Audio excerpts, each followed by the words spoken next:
This podcast is brought to you by Craft Beer and Brewing Magazine for those that love to make and drink great beer. Learn more online or subscribe at beerandbrewing.com or find us on social media at Craft Beer Brew.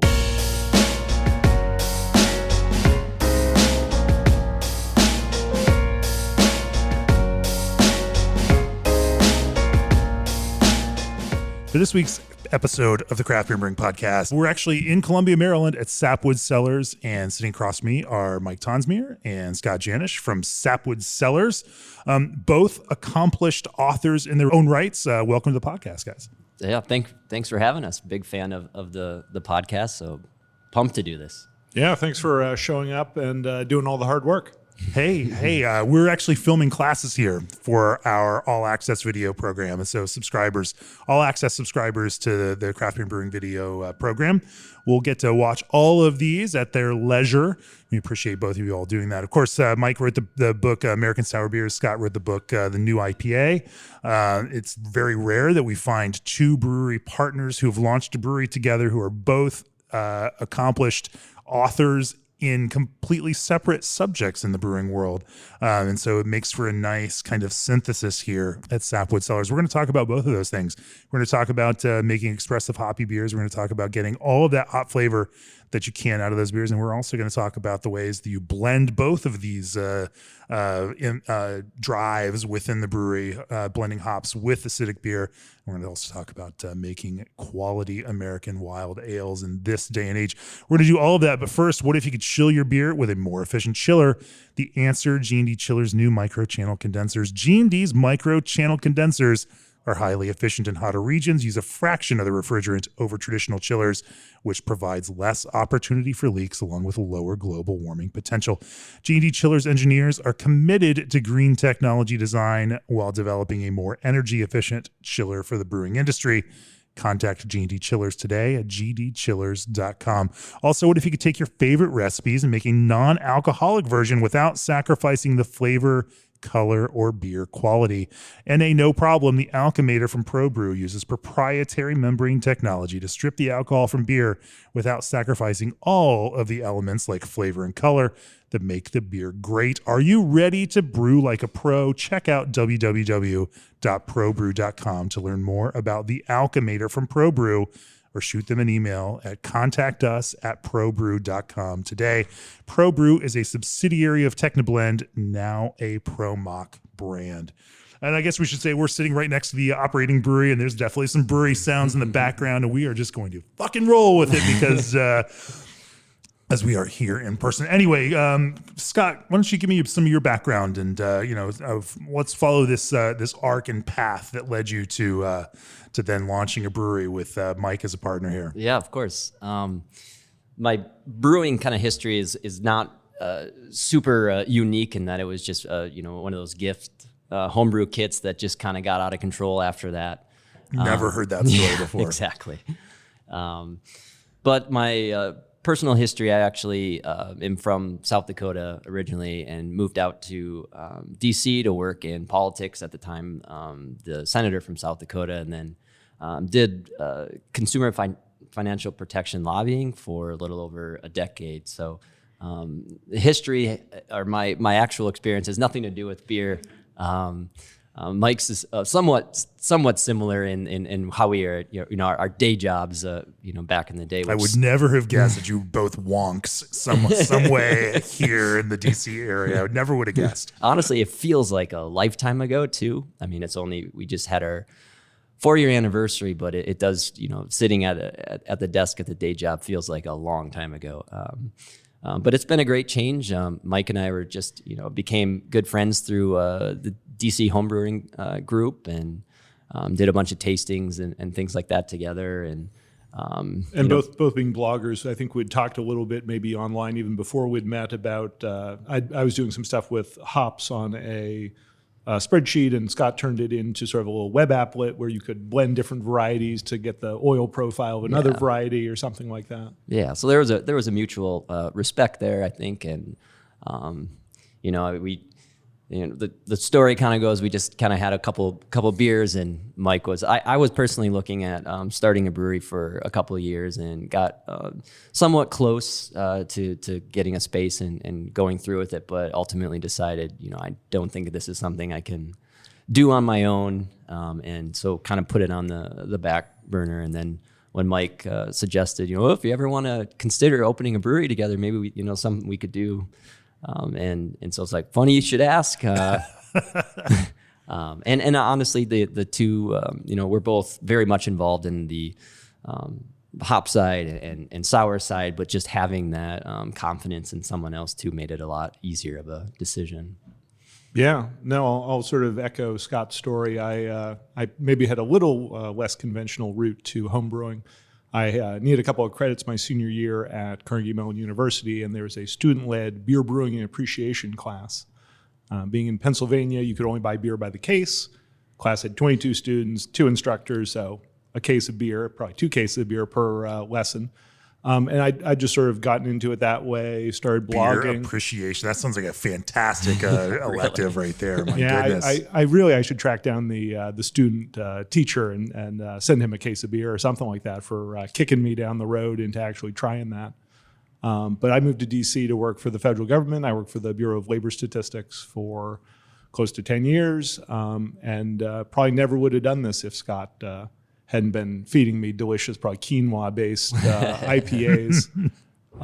And then, I've always been a really sort of risk-averse person, and certainly easier and safer working for the government. I won't lie, there's certainly some days in the depth of the pandemic that I said, boy, it would be nice to just be sitting on my couch at home, teleworking, and not worried about how are we going to get all this beer in kegs into crowlers and sell beer. But you didn't like hand-filling crowlers? We didn't even have, our friends over at Hysteria across town loaned us their old October Seamer, and we put that thing through the ringer for about 2 months before we got our own.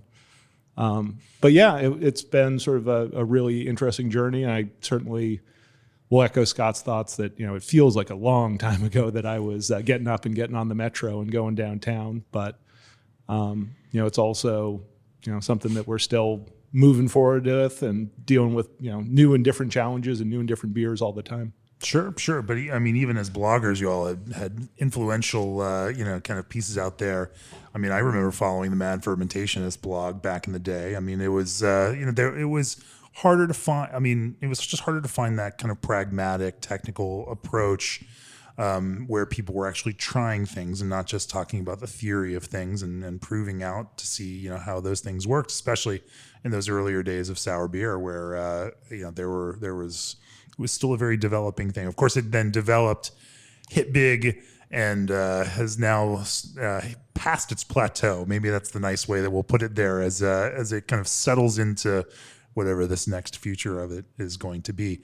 But awesome to be, for having spent so much time there. But then not now to move from that kind of experimental thing where you were, homebrewing and producing information for other people to homebrewing and then or to brewing now in a professional context, doing the same kind of experimentation, being able to do it even more often and being able to get immediate feedback from customers on it. Talk to me a little bit about, how you do some of that here at Sapwood. In terms of like the hop realm, it's pretty easy to do a lot of experimentations as long as we're not, making a separate, wort for it. I mean, it's pretty, we have a small spike fermenter that's, I think, like 18 gallons at its fullest. And we can, we have that hooked up to our main glycol system. And when we're knocking out, you can, tee everything off and collect some wort into that. That's can get, different yeast strains we can play with, or different fermentation temperatures, or if we want to do different hop trials or something like that. Right. So that's kind of how we don't have a pilot system, but we have fermenters, smaller fermenters that we can go into and kind of steal wort from other big batches. I'm hearing more and more of that from brewers, and I see like even Firestone Walker has a system like that. I know Allagash has some SS Brewtech stainless for the small one. small fermenters that they're doing the same kind of thing in, but that becomes you just diverting the wort stream and throwing some in there and, testing those things out. It's a very common way now to, even at a professional scale, to brew. And I think it keeps us when that spike fermenter is empty and we have a double IPA coming up or an IPA coming up, it almost forces you to think about things to trial or to get new yeast strains to just keep that kind of moving. And that's those smaller batches, I think, it nags you to keep keep experimenting. Yeah. Okay. And I think it builds excitement for those beers too. Every once in a while, one of those will really hit with our club members or with the people who are in on Thursday to try them. And then we can, in a couple of months, say, hey, we've tweaked it. That same concept or that same yeast or that same hop combo is coming up on a big batch. And that sort of has a built-in excitement factor that even though you haven't tasted this beer before, you have had something in that direction. So you've trained people now to come on Thursdays for some special new release, at least your core audience here. Yeah, no, there's definitely sort of a real group of people who now come in every Thursday and they become friends with each other. And I think they have their own Facebook group or something like that, or at least their own group chat thing. Yeah. You have to get that Untapped New Brew Thursday badge, and I mean, this I guess is a great way to do it, right? But honestly, it's so many of those have both turned into like new experiments like that. But then also we do infused kegs, so we'll add vanilla or we'll add, cinnamon or whatever, and a lot of those have turned into bigger releases. And some of them we have a Thai green curry IPA with galangal and coconut and Thai basil and serranos, and that's the kind of thing I never would have done a 7-barrel batch of had we not done a couple of 15-gallon half-barrel kegs that people really responded well to. So it's a way for us to let out our old sort of homebrew instincts. And if it's terrible, if it sucks, whatever, and if it's great, hey, there may be an audience for it that you're not even expecting, even if you enjoy it. Thai style IPA. I gotta let Joe Stang know about that. Of course, he beat me out here. He came by over the summer and hung out with you all. And of course, you have a breakout brewer story and a recipe in there for neologism that any readers of craft beer and brewing can go, of course, check out using their subscription and access through the app and whatnot. I want to talk a little bit about how, because again, both of you all have done a lot of work in that theoretical realm that you're now, of course, translating out here in the real world into the beers you make. I want to talk a little bit about how you do that, again, both in hoppy beers and in sour beers. Before we do that, is your brewery struggling to source or afford berry ingredients? Historic heat waves devastated U.S. berry crops, causing supply to dwindle and prices to skyrocket. That's why brewers are switching over to Old Orchard's craft concentrate blends, which mimic straight concentrates, but at a better price point and with a more reliable supply. Is it any surprise that Old Orchard's best sellers are raspberry and blackberry flavors?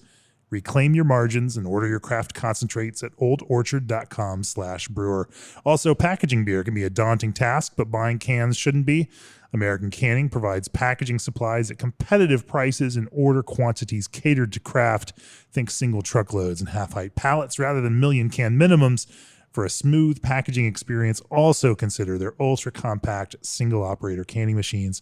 Pricing begins at $25,000 with a quick 6 to 8 week lead time on most equipment. American Canning exists to help share your craft in cans. Learn more about their ecosystem of solutions at americancanning.com.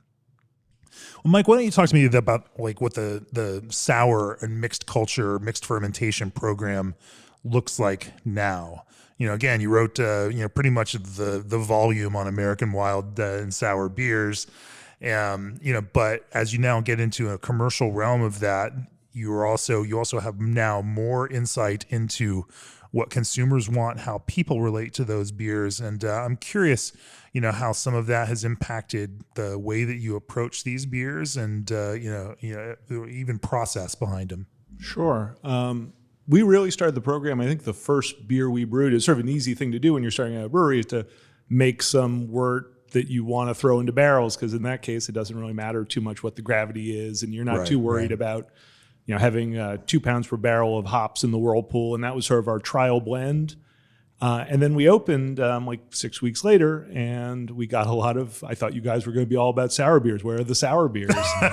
Like, we've got one mixed ferment saison, and part of that was people in the Mid-Atlantic really not having had a local sort of sour barrel focused brewery before, there are a lot of breweries that did the quicker sour thing, and we do that quite a bit now too. And there's nothing wrong with that, but that's just a very different sort of beer. This was even 4 years ago, pre-smoothie, pre-whatever, but still sort of heavily fruited, quick turn. And so it really took us like 6 or 9 months to really bottle the first thing, and we're bottle conditioning, so that took some more time. And it was really pretty close to our first anniversary by the time we actually put out our first bottle of sour beer. And early on, I think we were doing some bigger runs. We were doing like 1,200, 1,500 bottles. And we really learned that sort of easy lesson that it's easier to sell someone 2 bottles of something. It's easier to sell them 1 bottle each of 2 beers than 2 bottles of 1 beer. And so we've really been sticking more to sort of smaller runs, more targeted, more interesting, more intense flavors, those sorts of things. Fruit is obviously like a really easy reference for people. And so we certainly love using fruit in beers. We also certainly try to do like interesting barrels. You were talking about neologism, which is gin barrels. We do dry hop sours. We certainly do plenty of non-fruited, non-adjuncted sorts of sours, but those are sort of more to mix in. It's always, I think, a lot easier to sell someone a cherry sour or a blackberry sour or a honey sour, sort of flavors that they're familiar with, rather than trying to explain these subtle, perhaps, differences between American Wild Ale, Brett Saison, a mixed ferment blonde, and that those all kind of sound like the same thing. What does the creative process then look like? Because of course you're talking, as you mentioned, about beers that are going to have a long lead time on them. Do you approach it creatively from the idea of single stream, or are you then building a certain amount of aging stock using that, a consistent house culture, or certain number, or a single recipe or number of recipes? And then, as some of those start to mature, then starting to design and build beers from that. What does that process then look like for you? Yeah, so when we started out, we did sort of let's call it the Royal Rumble format, where pretty much every barrel got a unique culture, whether it was commercial dregs, a commercial micro blend we built up from a lab, whether it was bottle dregs from a beer we particularly enjoyed, or we had some friends over for a bottle share and said, wow, this is great, put that in.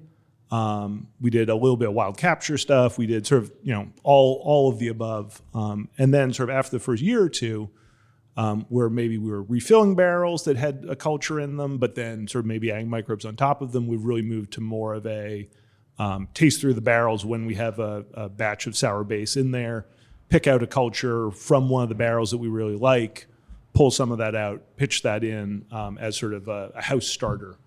And we've really, sort of the challenge that every sour brewery I've talked to goes through is hitting that right level of acidity. Yeah, and that was sort of our problem early on. We weren't getting enough acidity.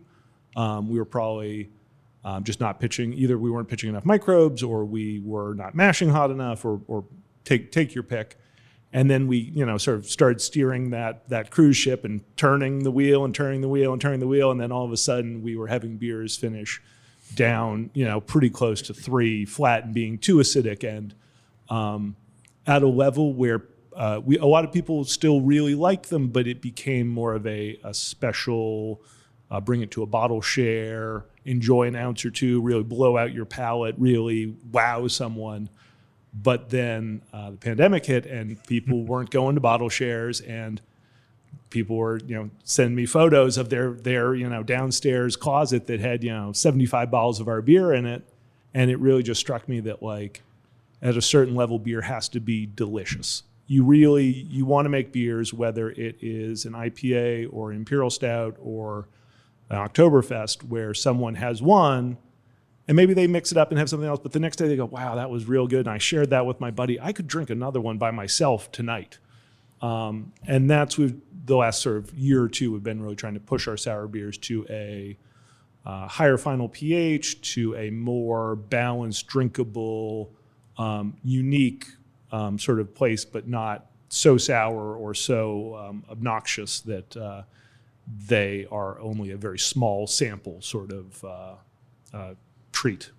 Sure. In many ways, the program seems like evolutionary, just like the cultures are themselves, where, those opportunistic things that that find some way to thrive tend to push their way forward, and some of those things that don't find a foothold, or they kind of fall by the wayside, and that is interesting to see, and we see that.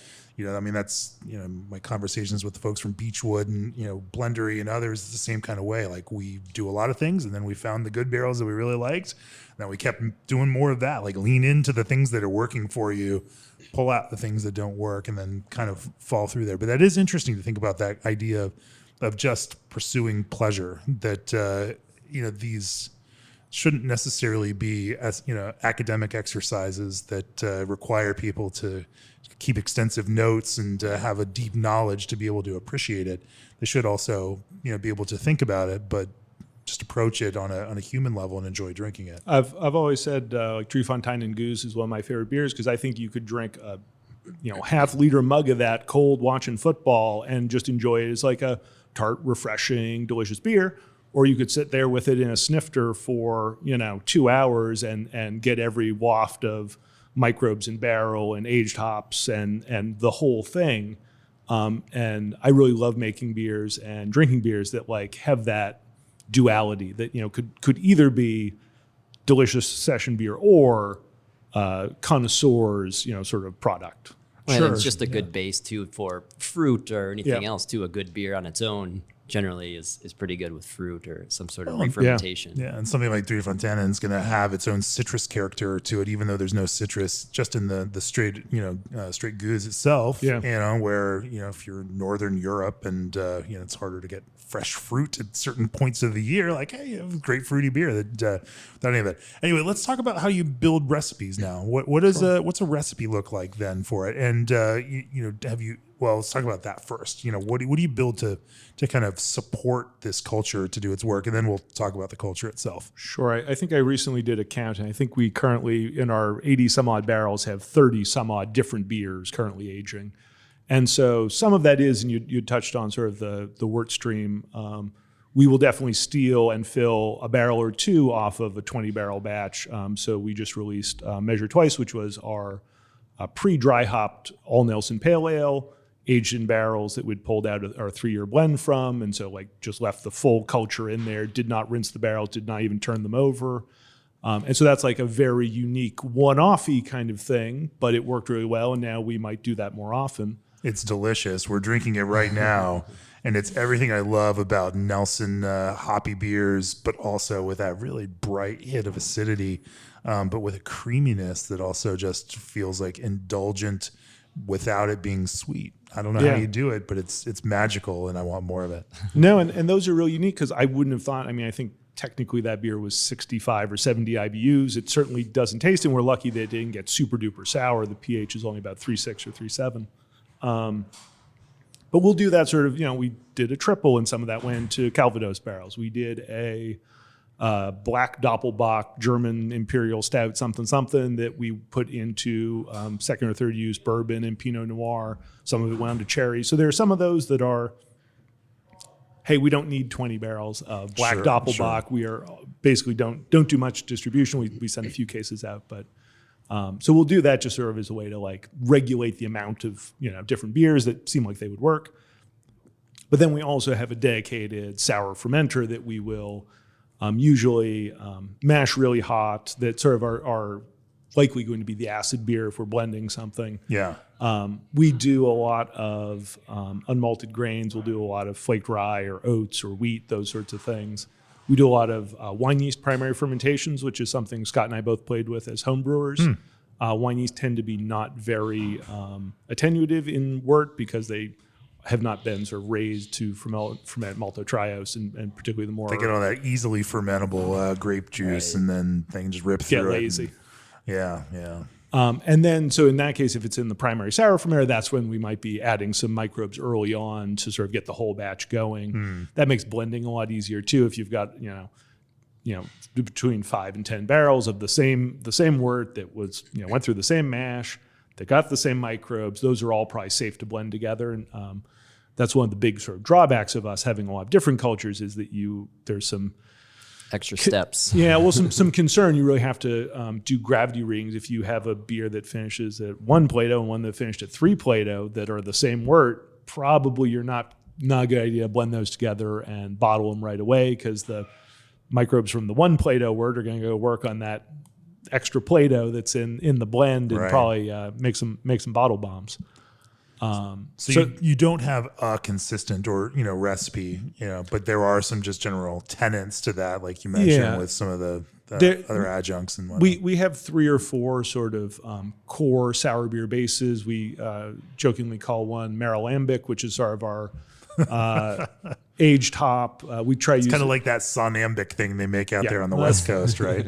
Marilambic, I like it. Vinny wrote the foreword to American Sour Beer, so I feel like every once in a while I can borrow a little something. For sure. But sort of the same concept where we don't release beers with that. People got very mad when I mentioned that online at one point, but no one has a problem with saying we're making a Kolsch or whatever. But that's a separate thing. We'll tap into Phil Markowski on that argument because he's got his own ideas. Anyway, but we have sort of like a Belgian pale base that is Pils and wheat and old Vienna. We have a Flanders red sort of base. We have a strong Flanders red base, and those are essentially just my recipes that are probably on the blog with Pils, Vienna, and Munich, some Cara Munich or some Cara Vienna, and usually some sort of either wheat or oats or something like that. And then we have those. I feel like those are sort of the main ones. Yeah, that's sort of like the main ones that we'll do like a 10 or a 20 barrel batch of, and have a lot of that because those are all sort of friendly beers for fruit or blending or dry hopping, and then it's sort of the other weird ones that are sort of more one-off. We did one that started at about 28 Plato that we aged for a year or two and then packaged still. We do, I'm trying to think what else is sort of in we've done some like Saison-y stuff, although the fresh mixed firm Saisons haven't been moving as well. One of our big sort of hurdles at the moment is we just don't have that many tap lines. Yeah. And so it's hard to have a line that is just sort of, you sell 3 or 4 a day when you could put on a fruited sour on that same line and it would sell 30 or 40 a day. We're back to evolution again, and here it is, the evolution of the business where you either thrive or die, and it happens even with your own beers in your own tap room. Yeah, and for a while we were really hopeful that just having like bottles of those sorts of things would do well, but the tap room sort of experience model, the bottle can be a little intimidating, and being able to give someone a free little taste of something. A Brett Saison can be super duper sour. It can be not sour at all. It can be fresh. It can be have a funkiness that's really offensive to you. And being able to give someone just a little taste of something is really, even if the per ounce cost is the same, it's going to sell that glass a lot easier than here's the bottle, here's what it looks like, People are a little more nervous about taking the risk if they're going to go all in on that bottle. Yeah. Sure. Yeah. And so that's something we're hoping to eventually sort of address with some more tap lines and the ability to have some of these things on as more of a sample thing, or if we want to go more of the winery route and have structured tastings on less busy days, or as a ticketed thing once a month or whatever. But sure. Well, let's talk. Let's talk about a couple maybe recent projects over the last year and a half that 1 or 2 that have been really particularly exciting for you. Stuff where you learned something through the process. Or found some new aspects, that have taught you something about what sour beer can be, whether that's, from sensory and flavor or even through process. I think maybe just even start with the beer that's in front of us. But that, I think dry hop sour beers is always I'm very excited about those. I wish there was more of them on the market, the mixed firm type of dry hop beers. Love dry hop sour beers. I do too. I know I've written about it in many years, over a number of years now, and mentioned a number of times. One of my favorite sour beers on the planet is Le Terroir from New Belgium. It's their Amarillo dry hopped, blonde sour beer, and it's it's spectacular. It's always a fantastic beer. And so I love watching more experimentation going here. And now, of course, you have more hops at your command now than ever, and more techniques in how to use those hops in ways that are kind of bending some of the kind of traditional boundaries. This beer in particular is very hazy. You're using the kind of textural piece and that kind of haze to capture and soften the flavor of this, even though the acidity and the kind of general structures there. But yeah, talk to me about brewing this kind of blend of of this traditional sour beer and more hop forward hazy beer. Well, in terms of the dry hopping, I think it's always kind of been my opinion that the lower the pH of the beer, the more sort of generic kind of hoppiness you get from a dry hop. But I think if you're using hops that are just more potent on their own, like, Riwaka and Nelson, they can hold up a little better at those lower pHs. I think it might be, higher pH is a better extractant, so that could be part of it. But for this beer, using Nelson and Riwaka, that can really they're wow hops. Yeah. And they're also, likely, haze positive hops too, which probably, helped with a little bit of what you were describing for the visual thing. But, right. But for me, those haze positive hops. Yeah. But it's just kind of finding that balance. And I think, we go a little lower on the dry hopping on these beers than you would like a double IPA or something. Well, this is like 3 pounds per barrel. So it's a little lower, but not crazy. It's still, significant. The big difference with this this had its own wort stream where it was coming out of also pale ale. A pale ale. Yeah. Okay. Yeah. And so up until this point, we'd done 3 or 4 of these sort of dry hop sours, but the base had always been a 10 IBU, very sort of, one of our sort of standard sour bases, or a Saison or something like that. I was very nervous, and this was Scott's baby, to avoid that oxidized old hop flavor. I think I've had too many, and it may be that they tasted great on packaging day, and by the time they were bottle conditioned and on the shelf a year later, of course they tasted a little bit old. But this one, we went sort of really out of our way. We're always sort of fanatical about oxygen. We always purge our barrels with CO2 before we fill them. We always try to have active microbes ready to go. But in this case, we purged longer than normal. We didn't rinse the barrels, so there were Brett and likely other bacteria and wild yeast ready to go immediately. We package on just a little forehead counter pressure filler, so we're not dealing with the trough and oxygen pickup and all that. We, for all our beers, parcarbonate, so it's something I picked up from Tommy Arthur at Lost Abbey, Pizza Port, whatever. So we bring it up to about 1.8 or 1.9 volumes of CO2, and then we are priming, usually with champagne yeast and a little sugar, to get that last mile. But sort of the idea that you have hopefully a better fill because you've got CO2 in there that's breaking out at least a little bit, but then you've got that wine yeast that's going to work right away and scrubbing oxygen, protecting things, getting to the Brett, which will then do sort of the long-term work. And sort of all that stuff together, I think this has been sitting warm for 2 months, so it's still has a freshness, a vibrancy that you might not expect from even a fresh pale ale that sat around warm for 2 months is generally not the best beer you've ever, the hoppiest beer you've ever had. Sure. And so maybe 1 week, and even it's not the best beer that I've. Exactly. And so I think that's sort of for us, having learned all this stuff about making clean hoppy beers, then goes into making sour hoppy beers that are better and juicier and all those things. I guess we should point out too, this was pre-dry hop going into barrels, so this is not a pale ale that was dry hopped and then aging for a while, which I think you definitely have more of that. It took some first wort and some whirlpool hops with it, but it didn't take any dry hops. Yeah, exactly. Yeah, because it still has to have that to fit your whole fermentation program, right? Right.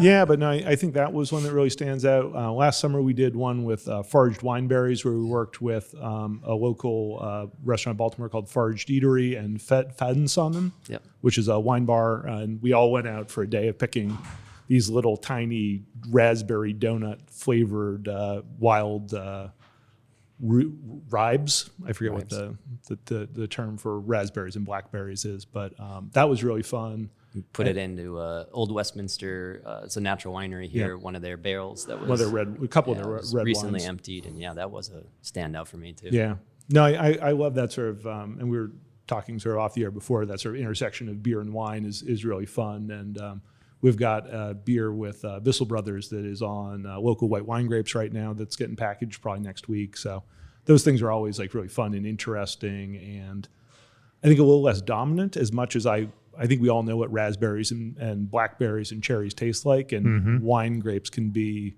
maybe a little bit more complex, or at least maybe it's easier to find sort of individual varietals of it, whereas raspberries, you're often just ordering raspberries and you get raspberries. Right. With wine grapes, you might be able to get Chardonnay or Sauv Blanc or Vidal Blanc or whatever it is, and that's Cabernet Sauvignon or Syrah, and which all express in very different ways. Yeah, Sure. and are may marketed in different ways. Where often you get sour cherries, and there are a bunch of different sour cherry varieties. Unless you're talking, maybe not even to the people who work at the orchard, but to whoever's running the orchard is the only one who knows that they're using North Star or whatever it is. Right. Well, you mentioned earlier that you had some, challenges kind of getting the acidity to the right place, exactly where you want it. These days, how do you work on that? How do you buffer that and make sure that, as you're working through these sour programs, that your culture is robust, but that the beers are going to end up in a place where they're going to be more pleasurable for people to drink in greater quantities? I think one of the weird things for us early on was our beer would be pleasantly sour, and then we would add fruit, and it would stay at about the same level of acidity. And then really what changed, I don't know that the beers were necessarily getting that much more acidic pre-fruit, but once we were adding the fruit, then the pH was really just plummeting. And I assume it was that those microbes were getting more and more tolerant of pH, alcohol, time, all those sorts of things, that they were really sort of getting hardier. And that was really sort of where we now have started looking for different things when we are adding fruit to a beer. We are looking for beers that are for barrels that are under sour, if anything, and that fruit is really sort of both, since it's adding its own acid, particularly in the case of something like apricots, stone fruit in general, we seem to get a lot higher acid pickup, obviously things like sour cherries as well. But then we are making sure, we always were repitching yeast to make sure that there is a non-acid producing microbe that is then eating up a lot of those sugars, so that it's not all going to the pediococcus or all the lactobacillus that might be there before. Let that sac do its job, and before some of the souring bacteria can get to it. What's crazy though is like we had a beer called Secoon Cherry that was we do a Flanders Red every other year on cherries called Opulence, where we use dried sour cherries in the barrel, and then we do fresh sweet and sour cherries post barrel. And we had a dark saison that finished under 1 Plato, and it went on to the second use cherries from Opulence, and the pH got down to 3 flat. And so there was no sugar left in there. It's just the kind of thing and second use makes it even more. Yeah. Like the cherries had been already fermented out. Opulence wasn't nearly that sour. I think it doesn't take much sugar for that much acid production. You're not talking about 3 or 4% acidity, you're talking about 0.5% or 0.75% acidity. And that's something we've been sort of playing with, is just, raising our hopping rates, fermenting our beers a little bit drier, doing some barrels. We've gotten some new barrels where we've only pitched Brettanomyces and not pitching the lacto and the PDO, partly as a stopgap that we now have something where we could potentially blend anyway into one really acidic barrel and one no acidity barrel. The problem with pH is it's logarithmic, and if you're blending a 3 and a 4, you don't get to 3.5, you get to 3.2 or something like that. We've done some hot rinsing too of barrels before, a refill, trying to knock down the microbes a little bit that way.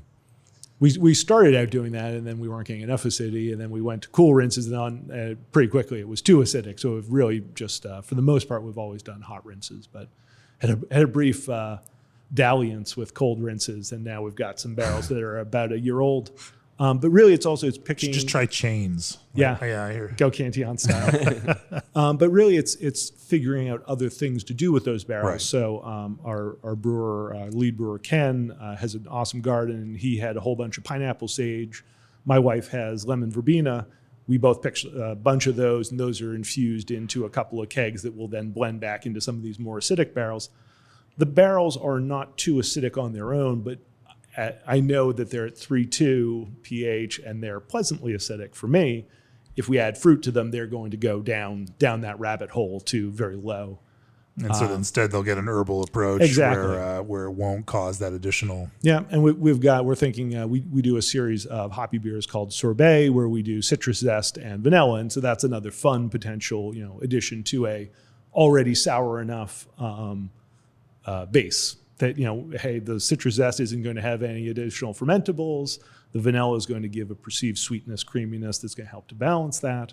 And so those are things that we can do. And dry hopping is another great option. Dry hops tend to raise the pH, and they're also just not going to lower it anymore. Right.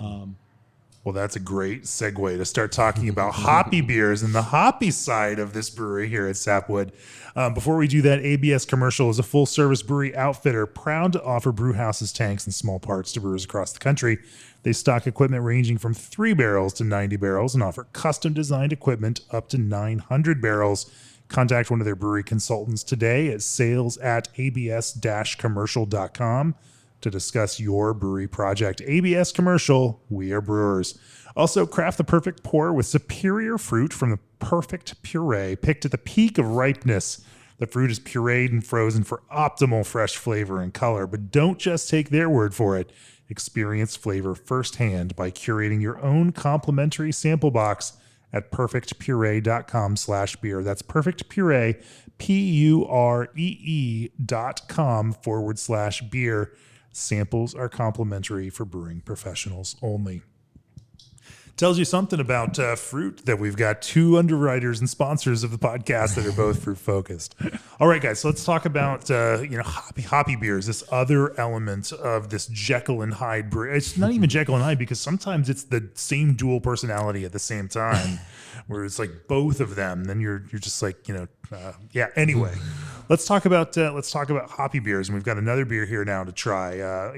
But talk to me about Scott, maybe how you've tried to put in practice some of the theoretical learnings that you drove and found through a lot of your research and looking at various studies on hop compounds, hop flavors, all these things that contribute to hops, and then triangulated through some of these processes that help those things express and what that now means within the IPA program at Sapwood.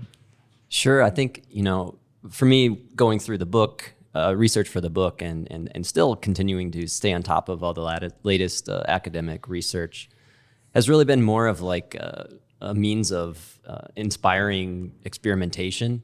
So, reading a study about different dry hop temperatures or pick your topic and being at least relatively convinced by the results enough to do a small trial or use our little spike fermenter to try something. So yeah, the research has always been at least for me more of a process to look at what we could try to change, as well as sometimes just understand our results. Just having a better idea of what knowing if what you're doing is actually making a difference or not.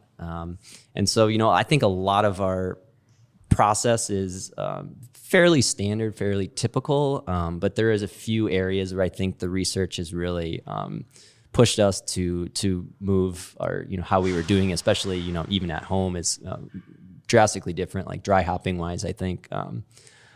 So like, for example, like we're going lower and lower on our dry hop temperatures. I think we first started about 58 degrees or so. We do a soft crash, get all the yeast out, harvest, do whatever we need to, and then start dry hopping.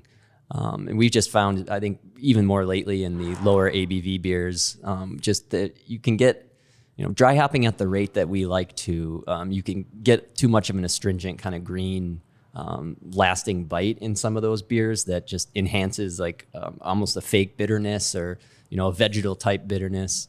And so just like using the research that kind of shows that the colder the temperature, the less of those greener compounds you're getting. Myrcene, for example, or some of the polyphenols are less. So that's like shorter contact time was less of that. Colder temperatures, you got a little bit less of that. So we've kept dialing back, and now a lot of them are sub 40 dry hop. Yeah. Wow. But I always like to say that's what we're doing now. And again, if as we keep experimenting, I'm sure in a year it'll probably be a little different. But part of that I was going to say is that we've also moved to more aggressive rousing of the hops. Yeah. And so we got like a high flow regulator to allow us to really blast those hops back into suspension.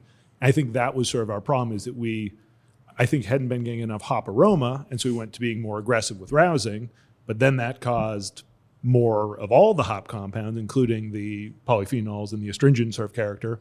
And so now we've been backing the temperature down with that more aggressive rousing as a way to mitigate the polyphenol pickup, hopefully without hampering the extraction of the aromatic compounds. Right. And I think that's especially important when you're doing those like pretty much, fridge temperatures, because just that cold is really kind of, I always wish we could see inside these tanks to see what exactly was happening, but I'm pretty confident at those colder temperatures, the hops are dropping even quicker. And so I think that's where rousing at those lower temperatures. When is somebody going to build a tank like that? Because I've seen kettles like that and mash and we kind of have louder. one. Now. We have an ultimate brew tank, which is like an infusion tank, and it's got a little sort of porthole on the front and on the top.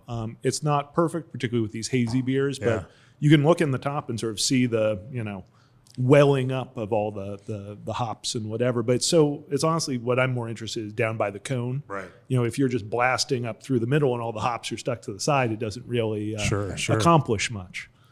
So I think just something simple though is after you do a rousing, whatever your technique is, just pull a sample immediately after, and honestly do it before and after.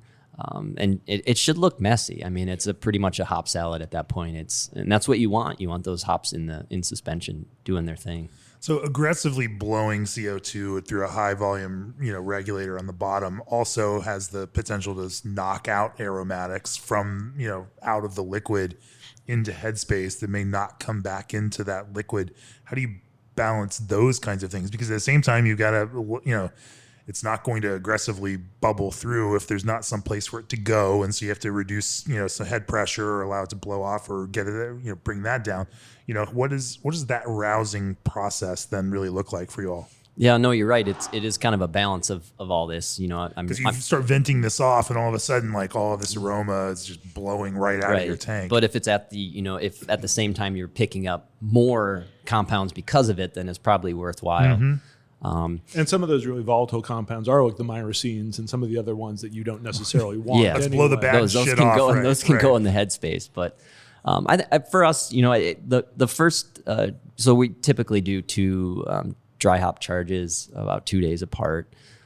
And I'm less worried. I think we're both less worried about losing, hop compounds through a big burp on that first dry hop charge. This is, an hour or so after the hops hit the tank. We're doing a big blast with hardly any head pressure at that point. The hop compounds that are in there have already survived hot fermentation, right. flocculation. They're probably pretty well in there. And the dry hops haven't done much at all at that point. And so that first burp, very aggressive, hopefully, getting a lot of the extraction done with that. And then the following ones, there is, head pressure on to hopefully retain a little bit, although even you're still pushing the hops up through the comb. But again, if you're getting more extraction from them, it's probably a good trade-off. And honestly, sort of again, taste as you go. And we used to do 3 rounds of rousing, and now we've gone down to 2.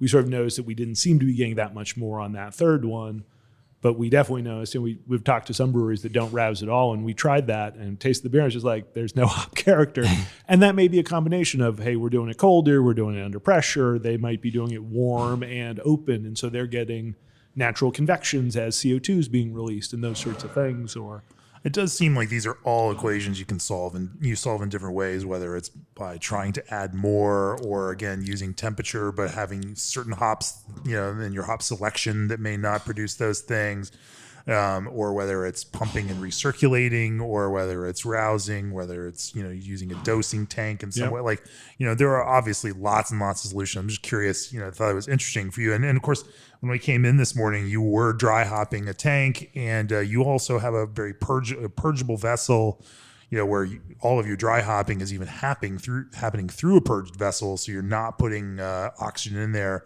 and you're also able to maintain head pressure on that tank while you're dry hopping, rather than allowing anything else out into that environment. Talk to me about that. I mean, it is a little nerdy and a little finicky to dry hop that way rather than just opening a tank. That's a little safer too, with having it closed. I got a little beer shower on our first double IPA. So just being able to what we used to do is we would open up and then we would throw a pound or two in and would close up and let it have CO2 going through the spray ball out the whole time. Yeah, and then it would bubble itself out and then would open up again and run the CO2 and dump more hops in. And really, it took longer than what we do now, which is just put the hops in the thing, purge it a couple of times, drop them in through the dry hop valve at the top. It's from, I think it's like Mark's Engineering, and we have a 22-pound doser, hop doser. They sell an 11-pound one sort of directly, and we use that for a while. But with the 20-barrel tanks and doing 88 pounds of hops, doing that 8 times was a little bit of a hassle. There you go. You need a bigger hopper then for your, oh gosh. Yeah. No, and for us, I mean, sort of a gateway in between, if you're a lot bigger and you have a hop cannon or something more, up to the top of your 120 barrel tank, that makes a lot of sense. For us, getting up on a ladder on the ladder hooks and dumping hops in is a relatively easy, 10-minute kind of operation. It fits the budget and it accomplishes that goal of keeping everything in there. In terms of IPA, what is how do you then support some of this kind of hop flavor through recipe, body and fermentation? I like how a lot of the research now that's coming out from the hop suppliers themselves, like Yakima Chief, is being made public, and they're very open about it. For Mike and I, was early on, we noticed that there was like certain hops we'd use hot side that just carried through a lot better than others. Idaho 7, we were like so high on that we had to actually start backing it down a little bit. It was overwhelming the dry hops. Yeah, which is, you can't say that with hardly any hot side. Sabro maybe. Yeah, exactly. But both of those not necessarily in the best possible way. It's not what you want. Is the just because it's survivable doesn't mean it makes a better beer. Right. And then survivable is the main term there. That's kind of the new one that they dubbed. But that's, Idaho 7 was at the top of that list, and it's really just, I like that kind of stuff just because it gives, again, it's a guide for experimentation. If there's some science to be said about using certain hop varieties at certain time to get the most out of them, it's at least worth experimenting with. And so for a lot of ours, really, I will take a high survivable, low alpha hop over most for whirlpooling, just to push as many complex set of hop compounds into the fermenter as possible, keeping the bitterness in check, mostly with whirlpool temperature changes. So we use the research in a lot of ways like that. But after Idaho 7, are there any others that you're particularly hot on? I'm a big fan of Ruwaka hot side. I wish it was maybe a little more affordable to be throwing that in hot side, but it just carries through really well. We did an IPL with it about a year ago or so. And I was just 2, I think. I was just floored by how much of that Ruwaka was in the beer before we were dry hopping. So taking a taste and smell before the hops go in, and that's really where you can set other hops apart, or other hot side hops apart from each other, is doing that pre-dry hop tasting. And that survivables chart, if people want to reference it, and those hop varieties that are high in survivables, it's something we've published in both the Brewing Industry Guide and in Craft Beer and Brewing Magazine. It's also available directly from YCH, Yakima Chief Hops.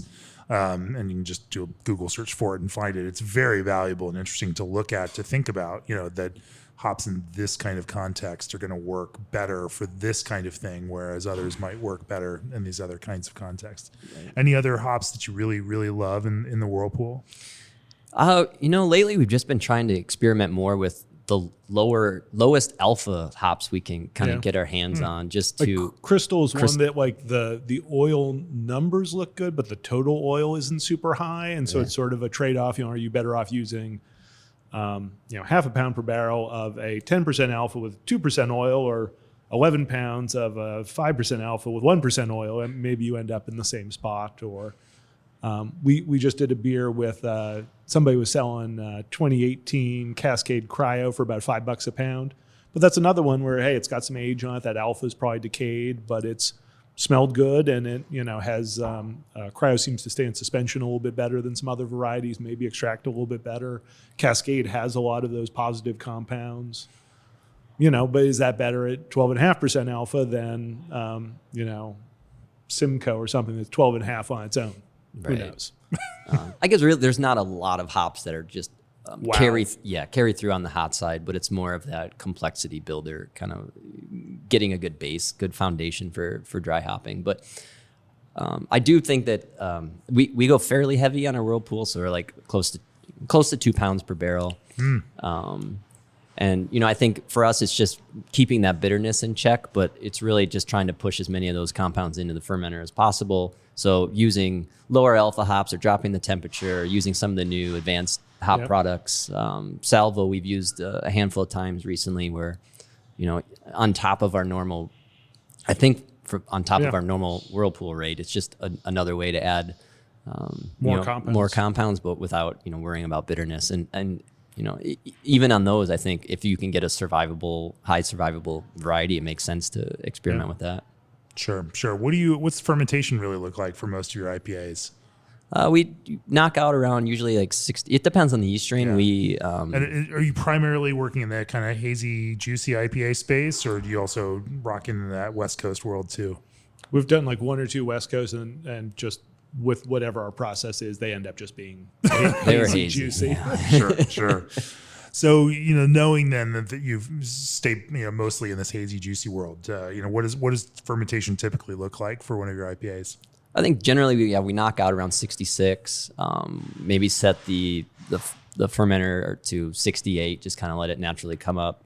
It's there for a couple days. It's like a London Ale 3 kind of variant. Yeah. Okay. We do those. We've done the thiolized strains. We've done Conan. We for a while were sort of keeping it more consistent, but then as we've sort of gained experience, we try to sort of match, like, if we're doing a bunch of Simcoe beers or something, like Conan maybe is really going to reinforce those flavors. Hey, if we've got Galaxy or Hydra, one of those thiolized strains with that passion fruit thing might really sort of enhance that. I wish we had more tanks and could do like more strains, all together at the same time. So you choose yeast strains based on your hop goals. I like that. And then, but the problem is a small brewery, then you always have to fit in 1 or 2, or sort of the same thing. If like we've got a pitch of London Ale going now, but we did a porter and an imperial stout with it. And so definitely we didn't want the high thiol, whatever, strain in the porter and the stout.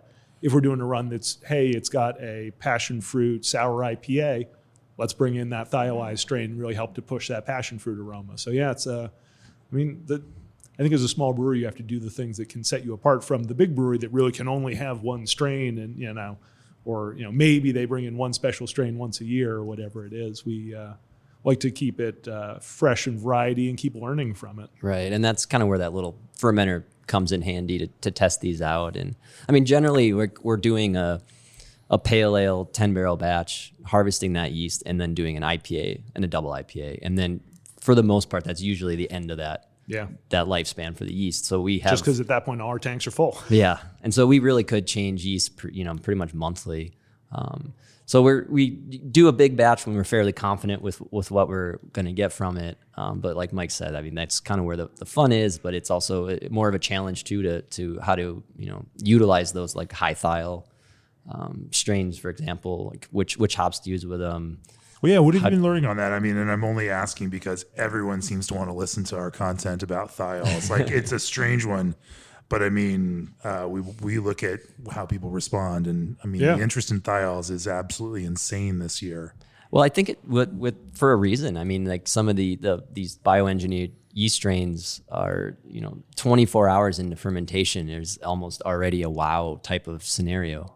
But we've really found that if you're dry hopping these beers really heavily, we've sent these beers to labs to get tested, and the thiol content after dry hopping is reduced a little bit, but still way over threshold. Still 10 times or 20 times what threshold is. But it's not even close to as apparent as it was pre-dry hop. So there is like a masking or competition going on amongst flavors and compounds, and so we're still trying to figure out the best way to utilize those strains, I think, but What have been your favorite strains to use, and what have you found in using them that have really made them sing?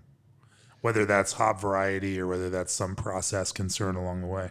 To me, it's leaning into those flavors. So like we did a passion fruit version of our all citra rings of light, passion fruit rings, but we only use, it was maybe half a pound of passion fruit per gallon. So I mean, relatively light as far as fruit goes.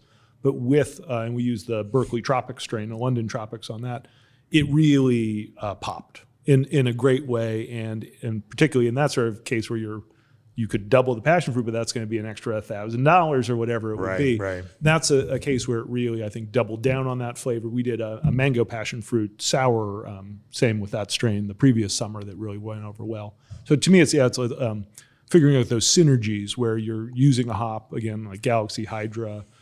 I don't know if there are any other hops that are sort of in that sort of, fruit stripe gum, passion fruit. No, there's more and more of the red fruit kind of hops out, but sort of leaning into those flavors to me are the ones that really sort of pop rather than having, say, a different tropical flavor. We used it with Simcoe, and to me, it just sort of ended up being kind of a little bit generic tropical. It didn't have that great mango popsicle thing that some Simcoe IPAs have. Sure. It didn't have the passion fruit sort of thing distinctly. It was just sort of pleasantly tropical, which is not what I'm excited about. I think I really like when you're sort of going in on one particular thing and really having that pop.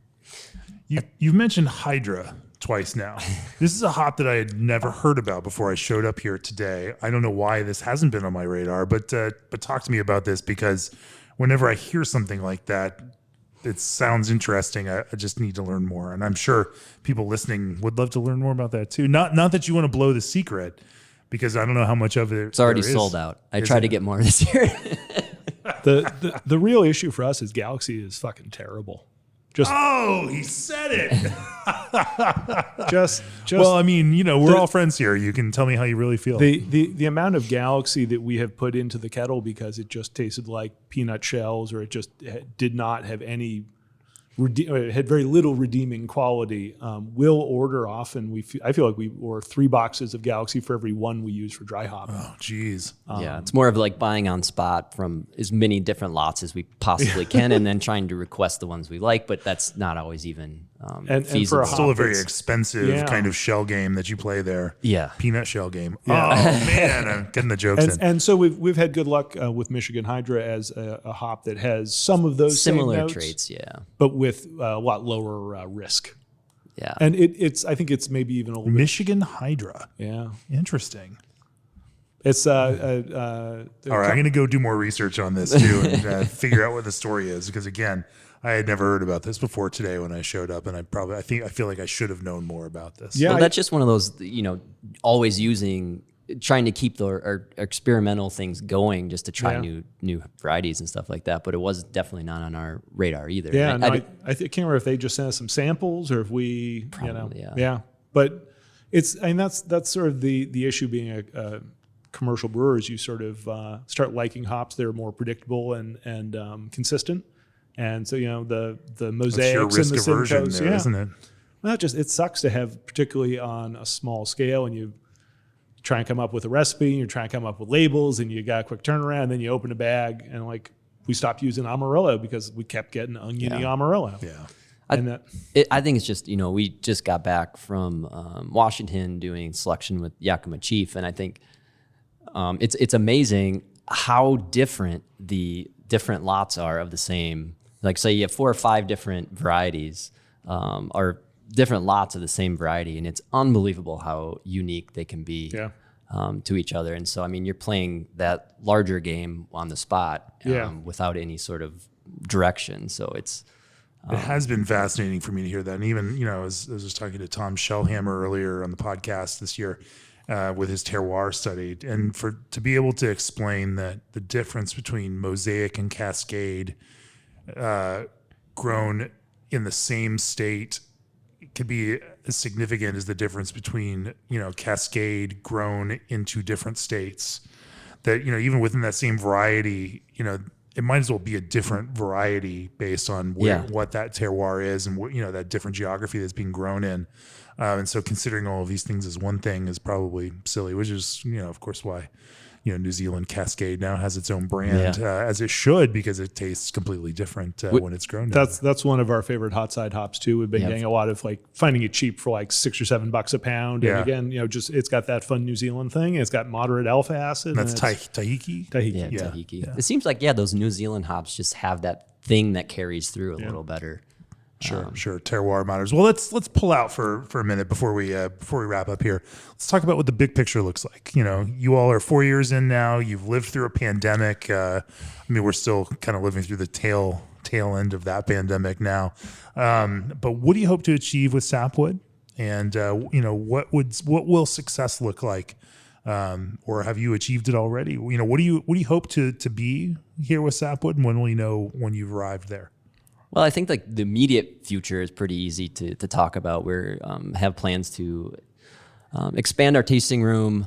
We have a unique setup where we have a handful of sweets, and then we don't have one in between, and then we have another separate sour suite where all the barrels are. And so we're getting that one in between us, which will allow us to really open up at a kitchen and just kind of be more of a hopefully a place for beer lovers and just people that want to go out and have a meal and a beer. Right. And so that'll help. And probably a few more tanks, just because at the moment we're still sort of doing some split batch kind of things where we take an IPA and then we divert half of it on citrus and vanilla, and you're not always having exactly the right base.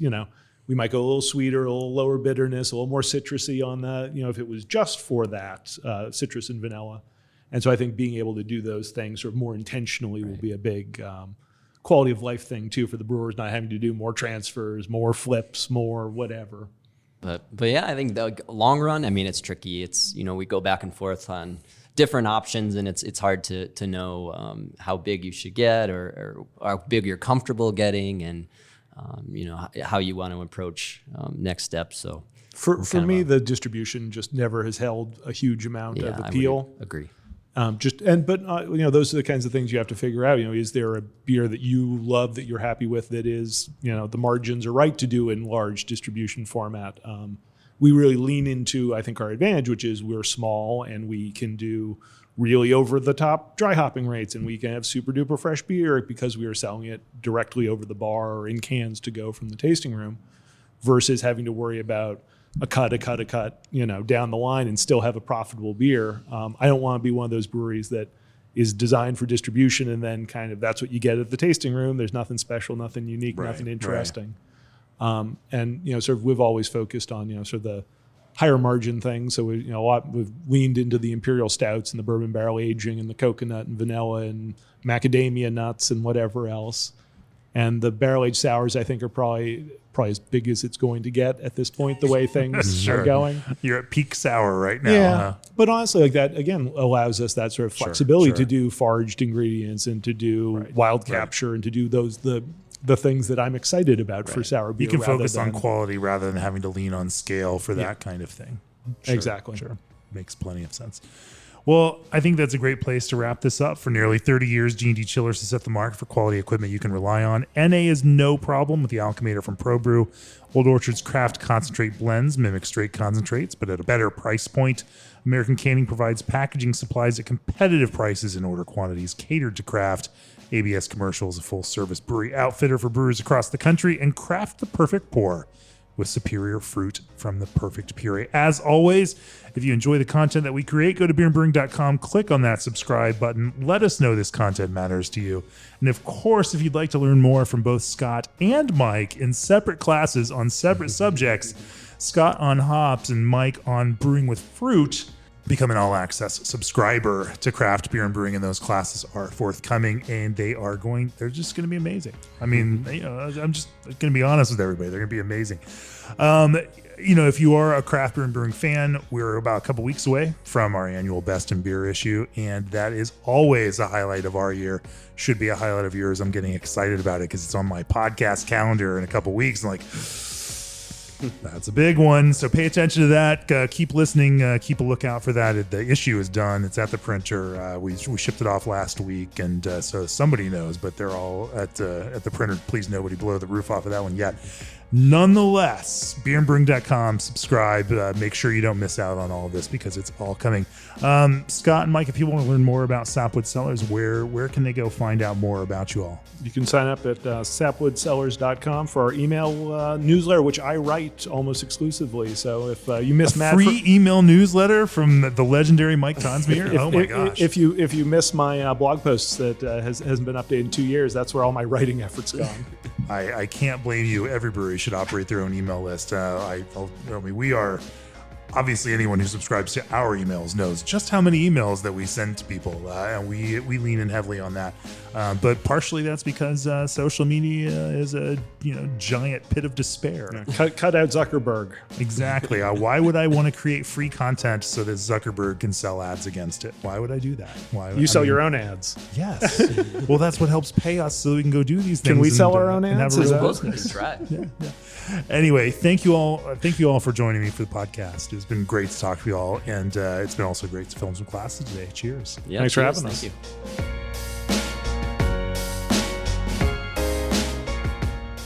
This podcast is brought to you by Craft Beer and Brewing Magazine for those that love to make and drink great beer. Learn more online or subscribe at beerandbrewing.com or find us on social media at Craft Beer Brew.